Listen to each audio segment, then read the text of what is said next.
Sonic killing machine, built to become the stealth fighter of the 21st century.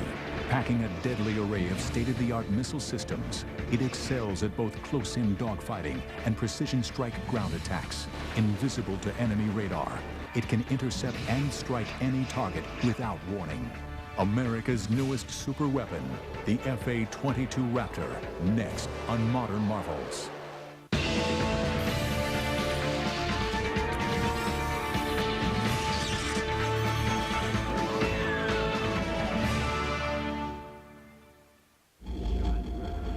(1981). In his first press conference as President of the United States, Ronald Wilson Reagan offered a deal to the Soviet leader Leonid Brezhnev. If Soviet SS-20 missiles aimed at Western Europe were removed, America would not deploy its Pershing II cruise missiles to counter the threat.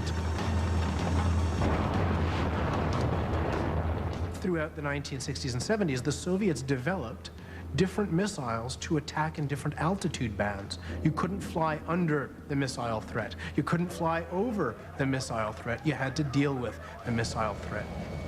One way to do that is to make suppression of enemy air defense, that is destroying the missile sites and the radars, the most important mission for the Air Force. By the 1970s, air dominance had re-emerged as a top priority, and the U.S. Air Force committed to building its first pure air superiority fighter, an aircraft that would eventually become the F-15 Eagle. But just as F-15s became operational in 1978, alarming new evidence suggested that the new fighter's superiority might only be temporary. U.S. reconnaissance satellites passing over a Soviet flight test center north of Moscow discovered new Soviet fighters being tested. One was the agile fighter, the Mikoyan MiG-29. But the other came as a huge shock to Western analysts. It was bigger than the F-15 and far bigger than any previous Soviet-built fighter, the Sukhoi T-10 prototype. At that time, the Soviet Union initiated some very aggressive programs to come up with counters. And both Mikoyan and Sukhoi, both those design bureaus, initiated new aircraft development efforts. And it appeared that they were on a track that would field some very advanced fighters. If the MiG-29 had concerned the American military establishment, the existence of the Sukhoi T-10 set alarm bells ringing. These are very good aircraft. They're aircraft that play in the same league as some of the top NATO aircraft, like Phantom, and ultimately like F-15. The goal is world peace. Just weeks into his first term, America's 40th president increased U.S. defense spending by $32.5 billion and began the rearmament of the United States on a colossal scale. In 1981, the Cold War was getting very warm.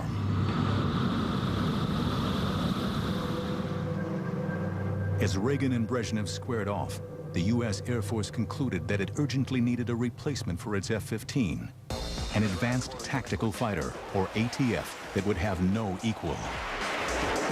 As American planners start to develop the concept of air-land battle to fight World War III, the U.S. Air Force starts to think about the kind of equipment it wants to have when it comes time to fight the war. At that time, in the secretive black world of advanced military aviation development, one technology had emerged at the forefront: stealth. During that period, the late 1970s, of course, in what we call the black world, in the world of secret programs, there was a great effort going on to come up with counters to these new Soviet weapon systems that could enable us to knock out their SAM system. And that, of course, led to the development of the F-117. Analysis of air-to-air combat in Vietnam, called the Red Baron Study, had kick-started the race for stealth. An operational analysis study showed that in Vietnam that most aircraft were killed by other aircraft that they hadn't seen. So from this, you get the idea that if the aircraft isn't seen, it has a tremendous advantage. Air combat data from World War II and Korea reinforced this need for invisibility. So from this, in a process of operational analysis, the U.S. Air Force learns that what you really need to do is be invisible to the enemy. And that means that an aircraft is designed to be as near as possible invisible to an enemy fighter aircraft. Its geometry is designed to give it a very low profile, that is to make it very invisible to an oncoming fighter aircraft using high-frequency fighter aircraft radar. The principle of stealth technology is to literally make an airplane invisible to the enemy. An aircraft's shape must reflect incoming radio waves away from the enemy radar rather than towards it.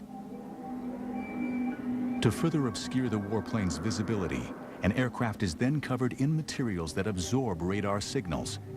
In turn, this reduces its visibility on a radar screen. Leading the way in stealth technology was Lockheed Martin's Skunk Works. In the late 1970s, stealth wasn't widely known outside of a few companies. The ability to integrate stealth technology, shaping for stealth, and the materials was really only well known in two companies. It was Lockheed and Northrop. In 1977, amid unprecedented security, Lockheed flew a prototype of the world's first stealth fighter. And by the 1980s, during Operation Just Cause, its F-117 helped to destroy General Noriega's regime in Panama.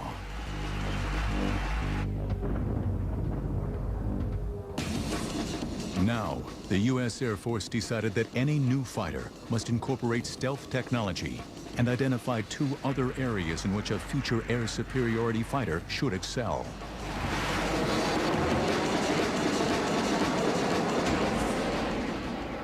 Well, at that stage of the game, it was clear that the Air Force wanted a stealthy fighter. It was also clear that they wanted an airplane that would supercruise, in other words, run supersonically without lighting off the afterburners. And they didn't want to sacrifice any of the classic fighter maneuverability. So they wanted a fighter that, besides all the new technology, would maneuver as well or better than the F-15. In October 1982, representatives from aircraft manufacturers met with the U.S. Air Force and began to identify the specific must-haves for the new fighter.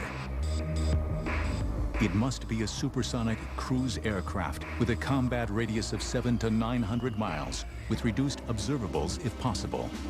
The aircraft would have to be able to operate on a 2,000-foot runway and must be easier to maintain than an F-15. The challenge was issued. Now it was up to the finest aviation manufacturers in the world to respond. The Advanced Tactical Fighter program was about to begin, and the Raptor, America's fifth-generation fighter, was about to be hatched.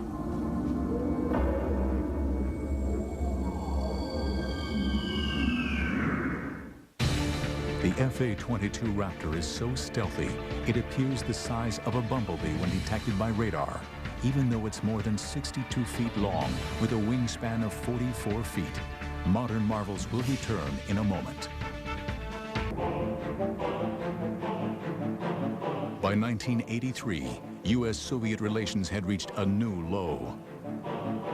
Following Leonid Brezhnev's death, the Politburo, now controlled by ex-KGB boss Yuri Andropov, was labeled by Reagan as the focus of evil in the modern world. Continuing his policy of rearmament, Reagan announced plans for the Strategic Defense Initiative, better known as Star Wars. Moscow reacted furiously. Попытки Вашингтона оправдать эти наращивания, которые американцы якобы должны наверстывать, это и мыслители. That August, when Korean Airlines Flight 007, on its way to Seoul from New York, strayed several hundred miles off course into Soviet airspace, Russia acted. A fighter was sent up, and the civilian airliner with 269 people on board was shot down.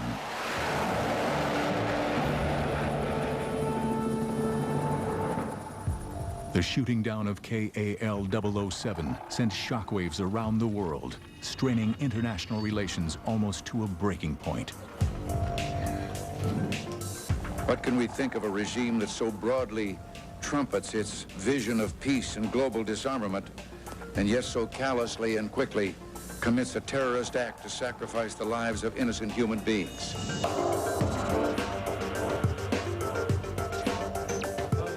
Reagan's reaction to the crisis strengthened U.S. conviction that stealth would now be the prime requirement for America's new fighter.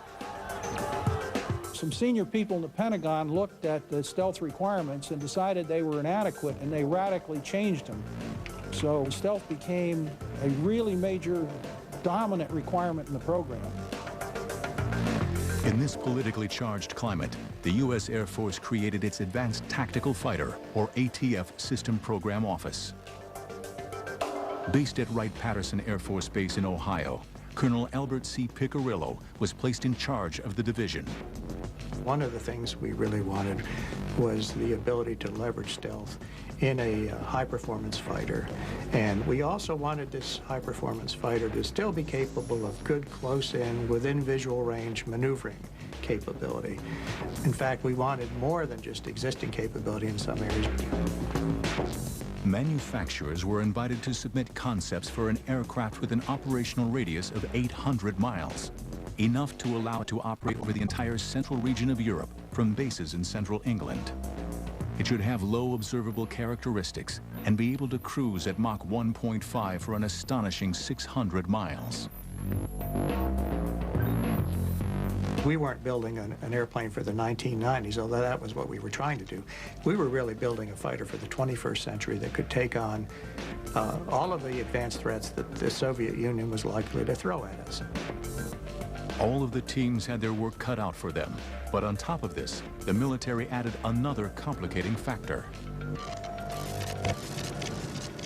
At the end of the concept demonstration phase, the decision was made by the Air Force to launch a demonstration validation phase of the program that would involve building 2 flight demonstrators, YF-type airplanes, that would then be evaluated.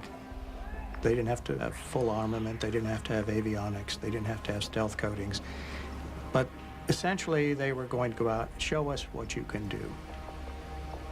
But building prototype aircraft was expensive, and no one manufacturer could afford it on their own.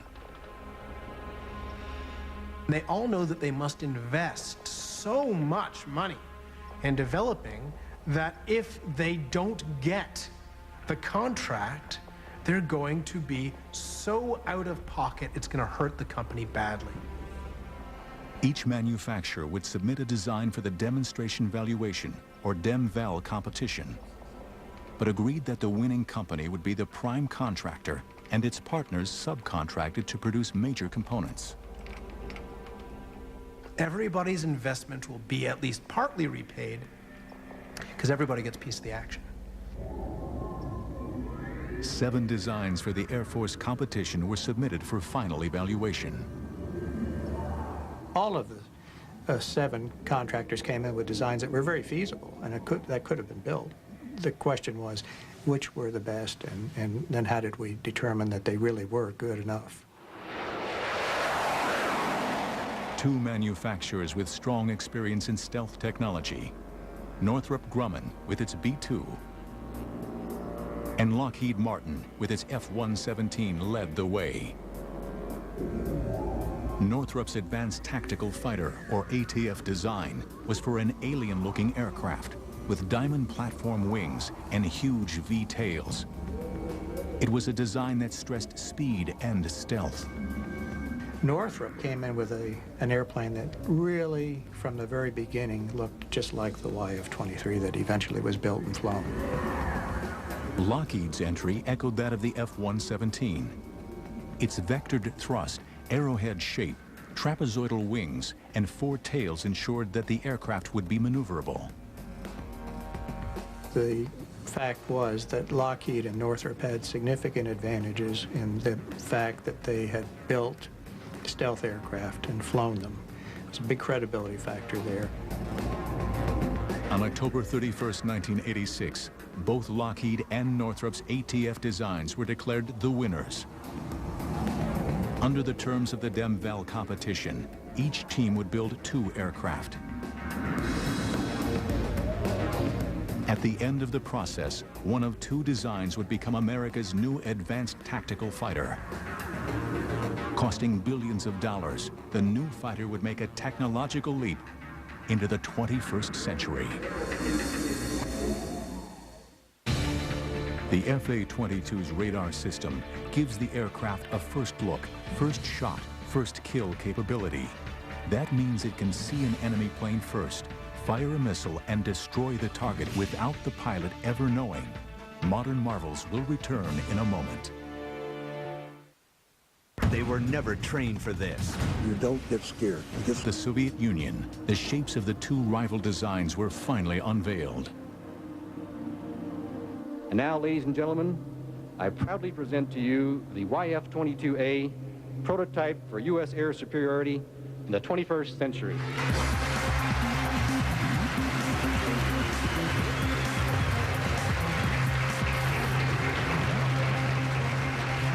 On behalf of the entire team, I am honored to present the YF-23.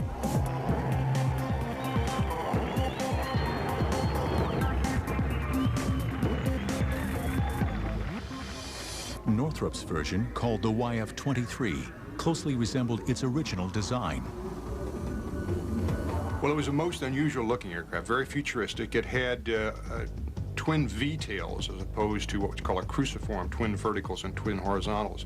It had a large trapezoidal wing, and it had a very slender shape when looked at from the edge-on view.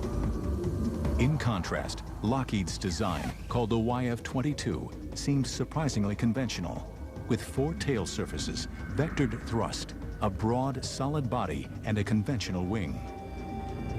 But unlike Lockheed's other stealth aircraft, the F-117, radar-absorbent materials were not applied over the whole of the FA-22, but used selectively on its edges, cavities, and other crucial surface areas. You walk around the airplane, everywhere you look, what you see is something that's designed to do the job in the most efficient and effective way, and no wasted space, no wasted capability. It's truly an airplane that's intended and has been optimized for its job. The F-22 carries its weapons internally. 4 weapons bays are hidden in the central mid-body section. 6 missiles can be carried in the ventral bays, which are covered with bifold doors.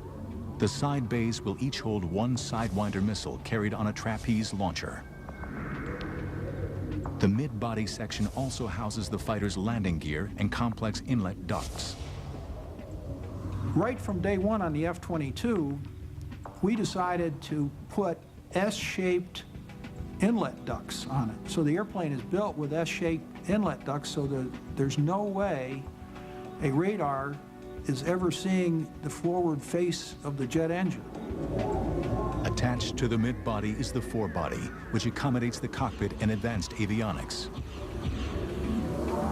Both the YF-23 and the YF-22 are impressive-looking machines, but their performance still needs to be tested. The most crucial stage of the competition is still to come, the flight testing.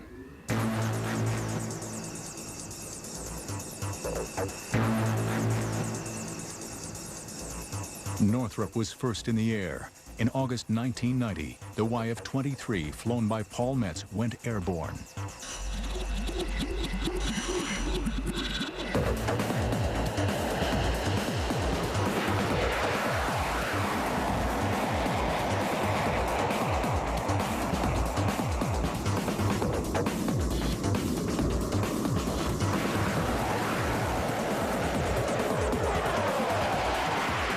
The test was a huge success. But But Lockheed was quick to respond, and on September the 29th, at Edwards Air Force Base in California, Chief Test Pilot Dave Ferguson prepared the Raptor for its maiden flight.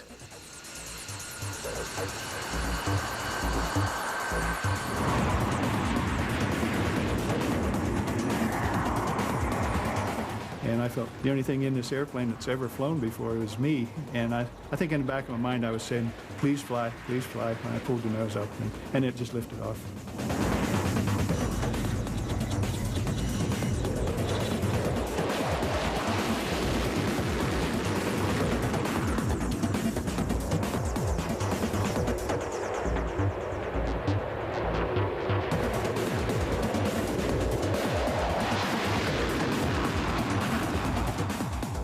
I was fully aware we had a wonderful flying airplane, and the handling qualities in the takeoff and landing, or power approach as we call it, were just absolutely superb. When I landed and Sherm met me at the airplane, I said, hey boss, we really have a winner here. The way the F-22 performed was no surprise to anybody who was involved in the program, not at all. I mean, my money has been on the F-22 from early 1985, and it'll be there till I'm gone. Over the next 3 months, the Raptor underwent a whole series of tests. The Air Force required both teams to give them performance projections, and then they were going to actually compare that with what the airplanes actually did in flight, subsonic, supersonic, at different altitudes, and so forth. The winner of this stage would earn a contract for 650 aircraft. The decision would hinge not just on what the contractors promised, but on the Air Force's confidence in their ability to deliver. We expected to get a lot of flying done in the 90 days. We actually got 72 flights out of 2 airplanes in 90 days. And that is about as good as you can do. During flight testing, the Raptor had beaten Northrop's YF-23 in a number of crucial performance areas. We focused on the supersonic testing, including supercruising, and we did something that Northrop didn't do, and that is we did launch a couple of missiles. We launched a Sidewinder out of the internal side bay on our prototype airplanes, and we launched an AMRAAM, long-range air-to-air missile, out of the internal weapon bays. The YF-22 had clearly shown that in every category, it was far superior to any existing fighter. The Air Force was very impressed by what Lockheed had done. Their flight test program was very aggressive.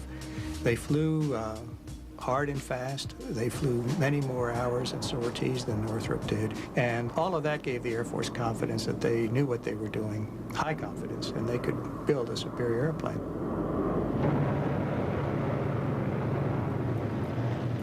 But it would be events in 1991 that would carve out the Raptor's future.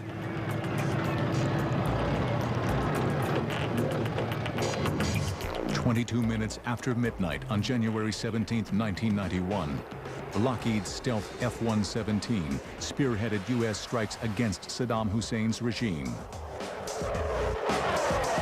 The performance of Lockheed's stealth bombers during Operation Desert Storm gave the company and its aircraft some priceless publicity.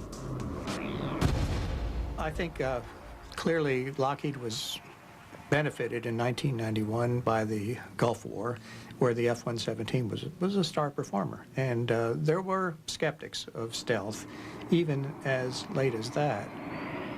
That had to be beneficial to the program. But another aircraft also emerged from the Gulf War with a glowing reputation.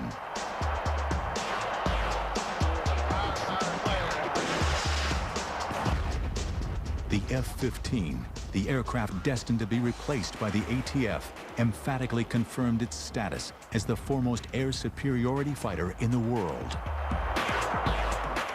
Now, it appeared that the need for an advanced stealthy fighter, the F-22, might be totally unfounded. See, it's not like the F-15 wasn't any good. It's a good aircraft. It's still a good aircraft. It will be a good aircraft for years to come. You could even just tool up the factory and keep building new F-15s. Why not? Hey, I'm going to bring him up now. But not everyone agrees. The big weakness in their argument is they are making a statement about world conditions today and what the threats are today. The real issue is, what capability do you want for 2025 or 2030? The people who say you don't need this, they think the world is not going to change in the next 20 years. And that is a hell of an assertion. By April 1991, bogged down by the F-15 debate, the U.S. Air Force prepared to announce the winner of the Advanced Tactical Fighter contract. But would the Raptor emerge from the controversy unscathed?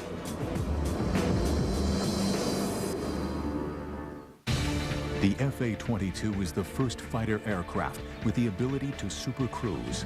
That means it can fly at a velocity of 1.5 times the speed of sound or greater without needing to engage afterburners. Modern marvels will return in a moment. Lockheed announced that it intended to locate the F-22's headquarters in Georgia, where the Raptor's forward fuselage would be built.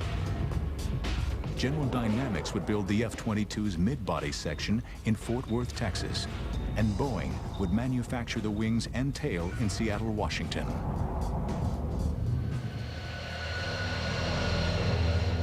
But just 8 months after the contract was awarded, the program hit its first major snag. We lost one of the YF-22s. Fortunately, the test pilot, who's a good friend of mine then and now, walked away unharmed. During preliminary testing, the unthinkable happened. A YF-22, flown by Tom Morgenfeld, crashed just after takeoff. As this unique footage shows, the aircraft's thrust vectoring system forces it to belly land on the runway. A key element of the Raptor's design, thrust vectoring, uses movable exhaust nozzles to alter the angle of thrust from the two Pratt & Whitney engines. As the Raptor makes its low-level flyby, Tom Morgenfeld keeps the stick forward to keep the nose down. But as the landing gear is retracted, the thrust vectoring engages and pushes the aircraft towards the tarmac. As the pilot struggles to correct this change in direction, the Raptor seesaws. The fundamental error there had nothing to do with the airplane.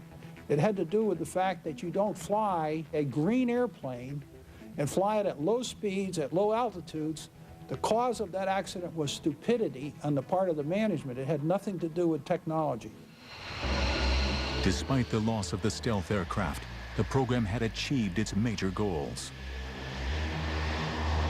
10 million man-hours of analysis, 4,000 hours of radar testing, and hundreds of hours of flight testing had gone into the development of the aircraft, even before construction was given the go-ahead. In fact, the F-22 accomplished more flight testing than any other fighter prior to full-scale production. The first F-A-22 built for the U.S. Air Force was unveiled in a ceremony on April 9, 1997, at Lockheed's headquarters in Marietta, Georgia.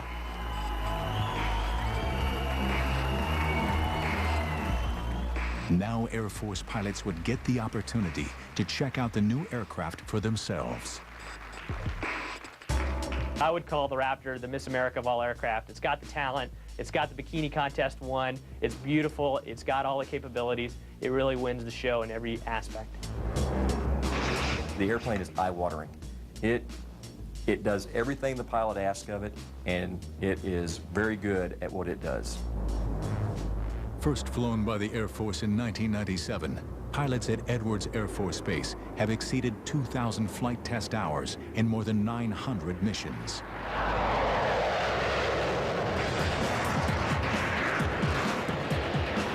The first time I went out, one F-A-22, me, against 4 F-16s. And they told me what they were going to do. They were going to do everything possible to defeat my systems. And I watched exactly what they did the entire time and shot them off. It was almost too easy, and I was almost laughing in the cockpit. A key breakthrough in the Raptor's design, its advanced cockpit and integrated avionics systems.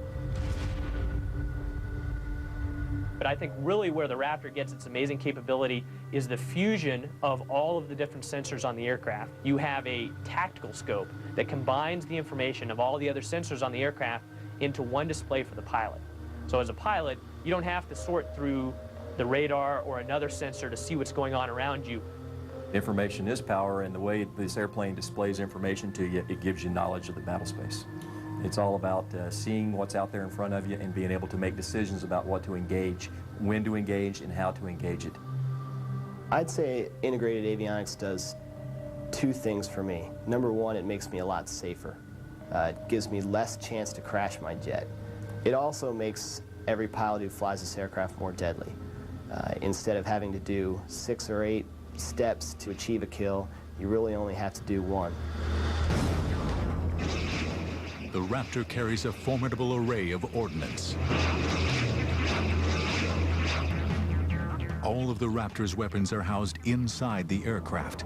2 bays at the bottom of the plane use a pneumatic-style hydraulic launcher that literally punch the missiles or JDAMs out of the aircraft with a force of 40 Gs. And 2 side bays house air-to-air missiles. Here, a trapeze launcher moves the missile outside the airframe very rapidly, a fraction of a second before the missile is fired. And to complement the Raptor's armament of 8 missiles, the fighter also has a gun. At one point in the evolution of the Advanced Tactical Fighter program, the U.S. Air Force had raised the question of eliminating the gun to save weight.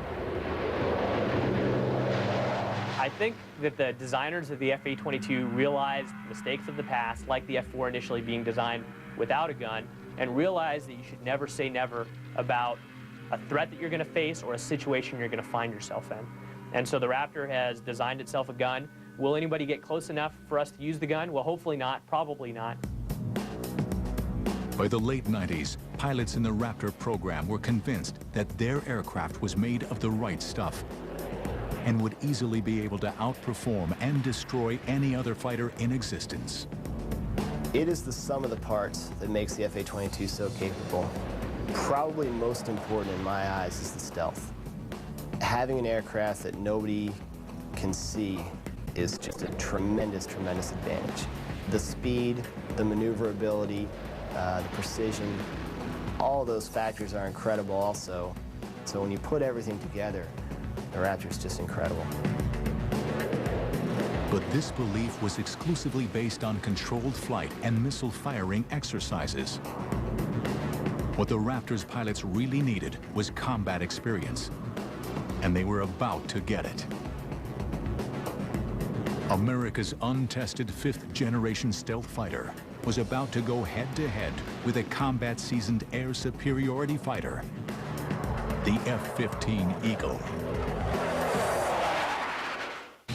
The Pentagon recently estimated that the total development and production cost of its current plan for 279 Raptors would come to nearly $72 billion. Modern Marvels will return in a moment. Final 2, Modern Marvels. Before the F-A-22 Raptor enters operational service with the U.S. Air Force in the fall of 2005, it will have completed thousands of hours of vigorous combat testing. But since Desert Storm, critics of the F-22 program claim that the F-15 Eagle, destined to be replaced by the Raptor, already has the attributes necessary to remain the world's preeminent air superiority fighter well into the new millennium.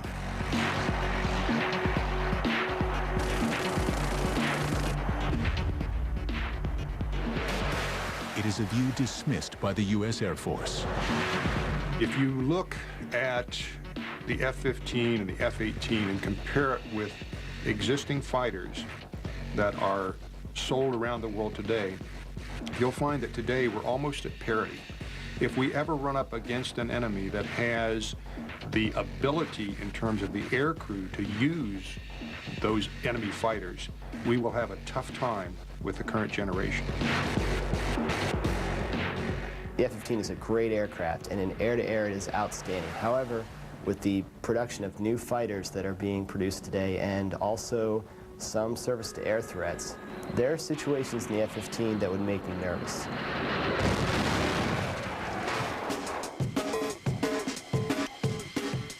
In March 2003, supporters of the F-15 got the opportunity to see whether or not the Eagle was still the best fighter in the sky.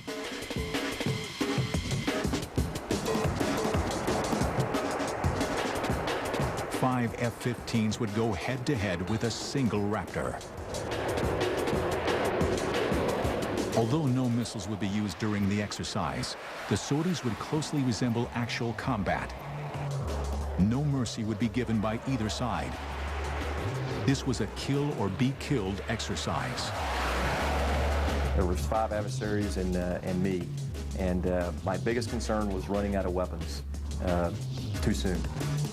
All 5 F-15s were flown by experienced F-22 pilots. One by one, the Raptor brought them down. I could never see them. I never knew that they were there, and I died. You got someone locked? Roll up. I could hear him on the radio calling his simulated missile shots, Fox 2, and knowing that this was getting really unnerving, because I could also tell his range was closing rapidly on me. There, 17,000, splash, splash. I don't think anybody ever saw me the entire time that while we were out in the airspace. Bandit, bandit. Fox. Fox. Could not find him, no matter what I did, and the next time was when he flew directly over the top of my airplane. I saw him visually. Well, in 3, 2, 1, snap. I know firsthand from flying the Raptor against other aircraft and flying other aircraft against the Raptor that it's like clubbing baby seals. It's so easy. The first indication you have that an F-A-22 is out in your area of responsibility is when you are in your parachute heading down towards Earth and your jet is falling a little bit faster than you are. In combat testing with F-15s, the F-A-22 Raptor had emphatically proven its doubters wrong. There have been times when the Raptor has gone up 2 versus 8 against F-15s, and it ends up being boring for the adversaries because no matter what they do, they die. Having flown the F-15 and now having flown the Raptor and seen combat, I would not want to be on the receiving end of what the F-A-22 is capable of. We will take on anything, any combination of the latest aircraft that we can throw at ourselves, and we usually win. To date, 27 F-A-22 Raptors have been delivered to the U.S. Air Force and are in limited operation at Edwards, Nellis, and Tyndall Air Force bases. Many more will follow. The Air Force has agreed to a final production run of almost 300 aircraft. I think 300 F-A-22s will tip the scales of any conflict in our favor. I think that any country